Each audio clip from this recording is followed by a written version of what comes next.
Today we've got some brand new gameplay details and information about the next Battlefield game, and this has come from the Battlefield Labs community playtesting, and this was an update posted on the official Reddit by the Battlefield channel. Now unfortunately, if you're in Battlefield Labs, you can't talk about it, you can't show it, record it, stream it. It's all under NDA, and the whole purpose of it is for server performance testing and getting feedback on the core mechanics of the game. But I think what they've done here is to keep everyone else in the loop is posted some information about what's being tested specifically today. There are playtests happening. This information was leaked about a week ago. People were sent emails and stuff. So we're going to dive in and take a look at the new stuff now. We got this concept art too. This is brand new. We've not seen this before. We see modern military moving through a building. Could be a building on the map that we've already seen in the little gameplay teaser trailer they released. Nothing much here. I'm liking the vibe. That's all that you can say really. So new gameplay information then. The post starts with this. This is the first of our regular community updates to keep you informed about features we're testing in Battlefield Labs. Today we'll focus on elements of gunplay and movement. We've continually evolved our gunplay and movement mechanics throughout the Battlefield series.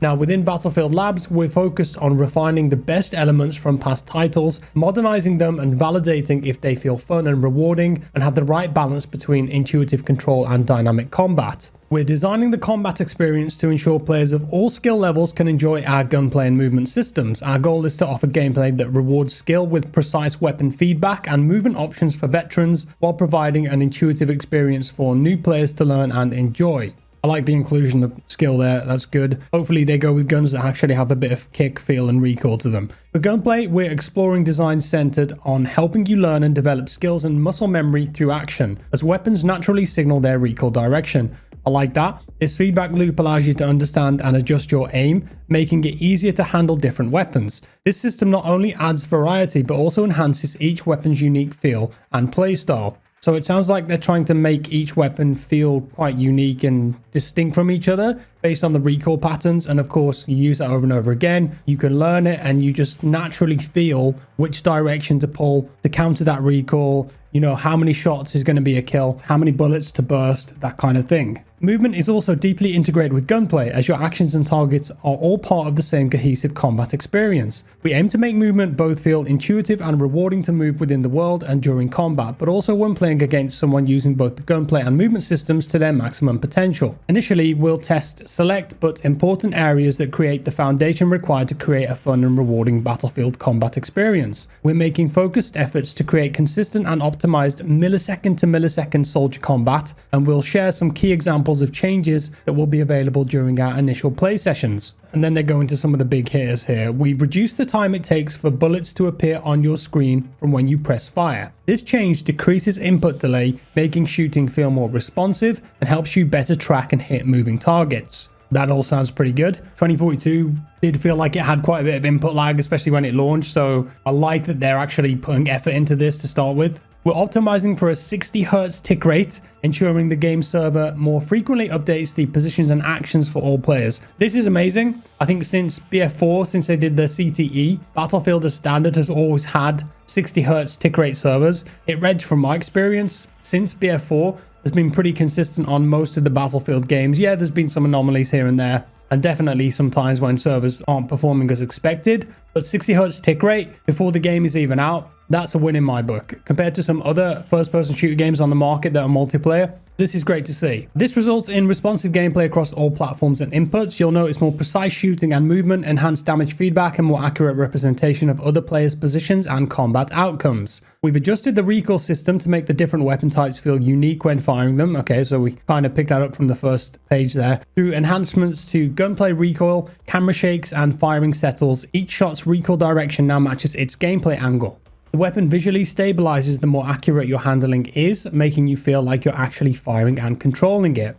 Okay, so it sounds like there's some kind of new gunplay recoil system here. I like how they said each shot's recoil direction now matches its gameplay angle. So I hope that means that if I'm pointing at something, that's where the bullet's going. I don't want any fake visual recoil that we see in some of these games. Where the red dot is, that's where I want my bullets to go. And then they go on a bit about the movement system here. To evolve the movement system, we've revamped animations and reintroduced movement features such as crouch sprint, combat dive, and landing roll, and added visual indicators to make it easier to understand when movements such as vaulting or leaning are possible. Okay, so crouch sprint, we saw that in the initial gameplay teaser trailer, so we expected that was going to be there. Combat dive and landing roll, I'm guessing that this will be the same as it is in BF5. I don't think that the Battlefield developers are going to start putting Black Ops 6 style Call of Duty diving in a Battlefield game. That would not work well, and everyone would rage about that. So fingers crossed that it's just like it was in BF5, where you can dive onto your side, your back, and then you can stay there and shoot. That kind of vibe, I quite like that. Combat roll's an interesting one. So this was also in BF5. If you dropped from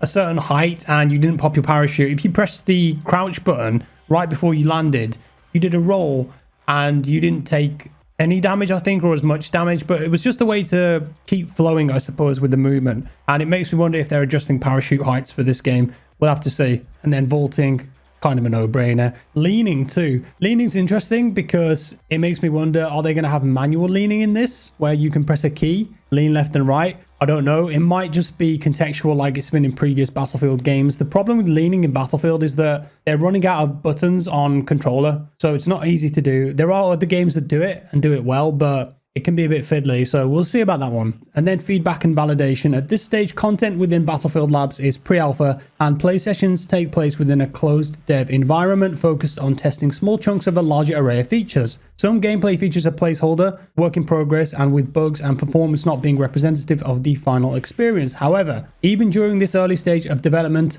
you'll get a good sense of our new design approach. New design approach? Interesting. During our first play session, our teams will be validating the systems and stability of Battlefield Labs, such as server performance, love that, while participants will be able to familiarize themselves with what's next for Battlefield through testing the gunplay and movement experience focused on the feel of the different weapon archetypes, improvements to aim and control, talking about the gunplay again, weapon balance and fun factor, look and feel of movement, moving and interacting with the map, and combat pacing. And that's all she wrote. Those were the most interesting parts of the post. As I mentioned, BF Labs is under NDA, so even if you're in it, you can't say that you're in it. Just going to give my opinion here for a second. Obviously, stuff's going to leak, right? And I'm sure that the developers know that too. But I think it's kind of weird that they're keeping it under NDA, because the second the playtest starts, there's going to be somebody streaming it. There's going to be videos on YouTube. And let's be honest, as soon as it's on the internet, it belongs to everyone. You can't control it. And I do think that there will be people who don't understand what an NDA is or haven't read what they signed up for. Their accounts might be banned, but the footage and the information is going to stay out there. Maybe EA want that to happen. It's kind of like a controlled leak, a bit like Deadlock was, you know, the Steam Valve game that they released.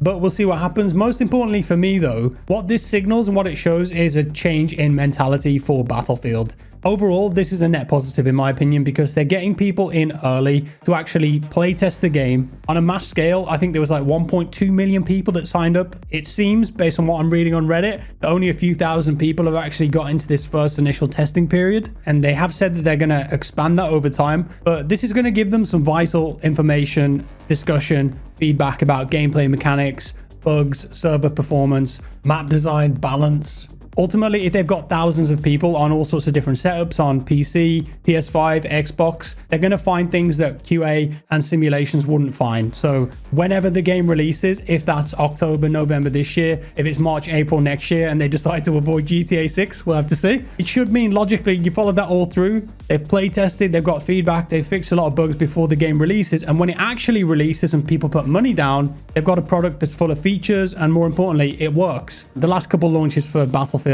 Disaster, BF5, 2042. Yes, DICE committed and they made a lot of improvements to those games, fixed them up. We were all kind of baited with the 2042 trailers and the marketing. But in this industry, first impressions are everything. And if you've got a bad game, if it's buggy, it's going to spread like wildfire. And that's another thing that I'm interested to see.